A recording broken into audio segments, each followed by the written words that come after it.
The Navajo, one of North America's great indigenous nations, once thrived across the vast Southwest, but in the year 1864, everything changed.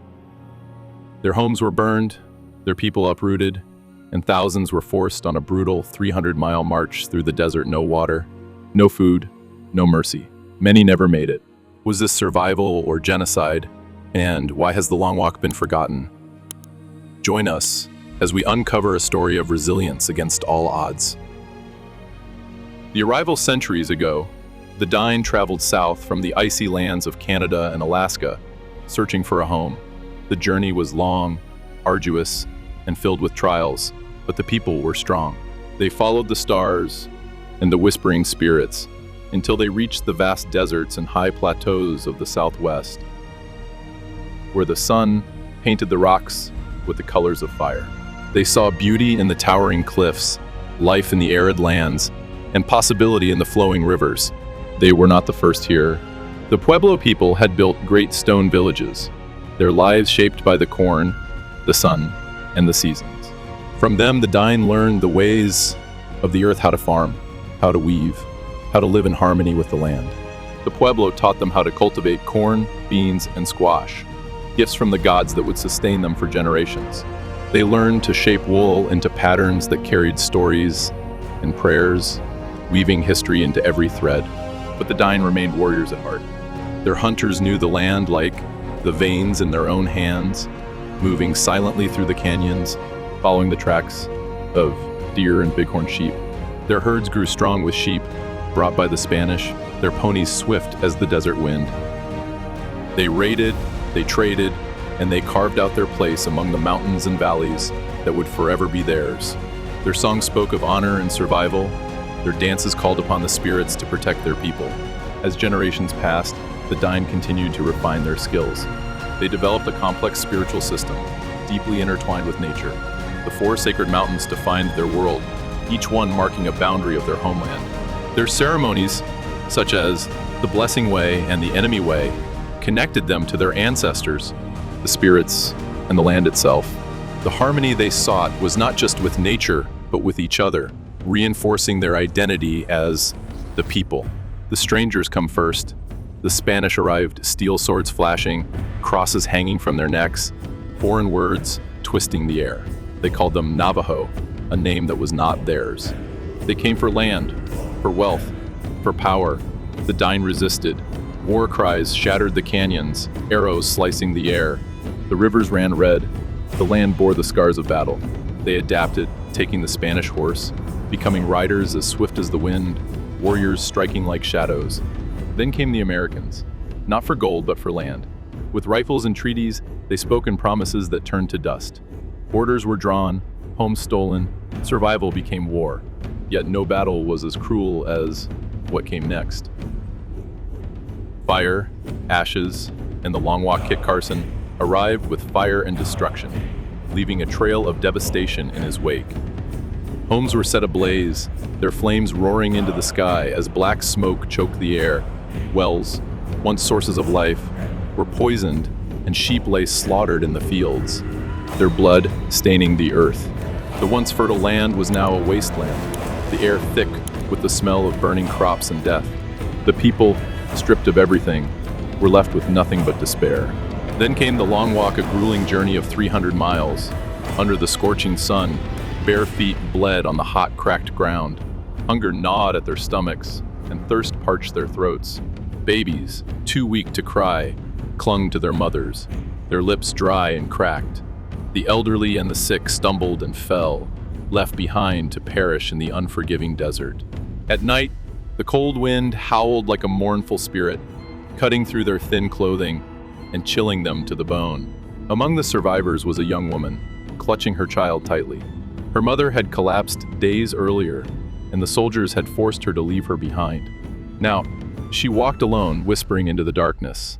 I try to keep moving, but my feet are raw and bleeding. My child no longer cries, no longer stirs. I call for my mother, but she is gone. The night is so cold, so endless. I pray to the holy people bring us home. For 4 years, they suffered at Bosque Redondo. The land was barren, the water bitter and undrinkable. The food they were given was spoiled, and disease spread rapidly, claiming lives every day. Yet, despite the suffering, their spirits remained unbroken.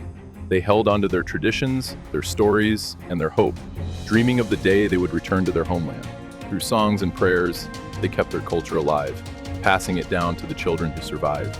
Even in the darkest moments, they found strength in each other, their resilience a quiet defiance against the forces that sought to break them. Survival and return. When the government admitted its failure, the survivors, thin but unbroken, walked home. The land was ravaged, but with each step, they reclaimed what was stolen. Yet, they had changed. The long walk haunted them. Grandmothers told stories, fires burned in their hogans, prayers rose into the night. They rebuilt. Seeds pushed through cracked earth, herds returned, and life began anew. Their spirits, like the red cliffs, remained unyielding. They had not been conquered. They had survived.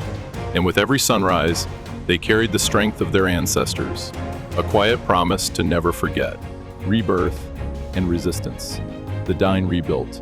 Though their land had been taken, their spirits had not.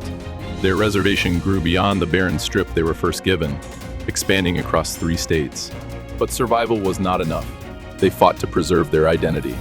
The world around them sought to erase them. Schools silenced their language, punishing children who spoke the words of their ancestors. Government policies tried to assimilate them, breaking families apart, forcing them into unfamiliar ways. Then came the 1930s stock reduction program, stripping them of their livestock, their wealth, their independence. Yet still, they endured. They sang their songs in secret, whispered their prayers, held on to the ways of their ancestors. Then came the war, a world war. When America called, the Navajo answered. This time, their language, once forbidden, became their greatest weapon.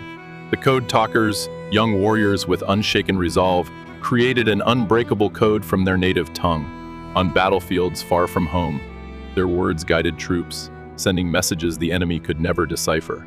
The voices that had once been silenced by oppression now carried victory across the Pacific. But when the war ended, the Diné faced new struggles. The land beneath their feet held uranium, and the government took it. Mining operations poisoned their water and sickened their people. Promises of prosperity turned into contamination, leaving a legacy of illness.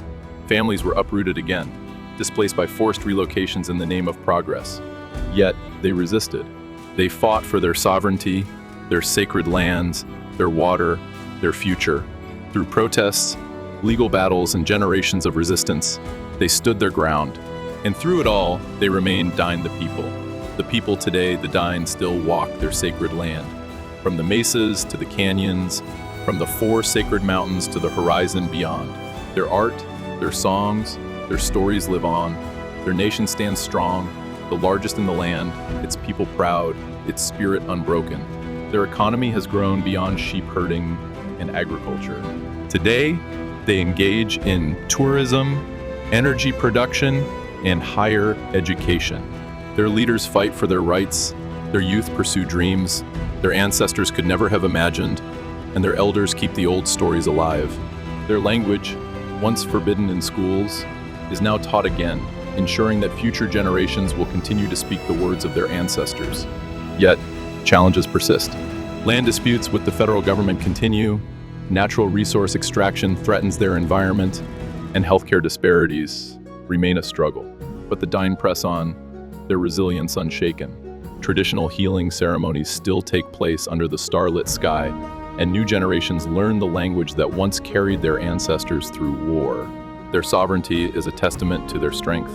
Their continued fight for justice, a legacy of those who walked before them. The wind still carries their whispers, and the land still remembers.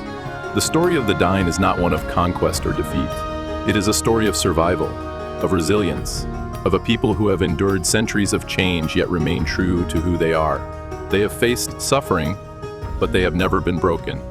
They have been forced from their lands, but they have always found their way home. They are the Diné, they are the people, and their story is far from over.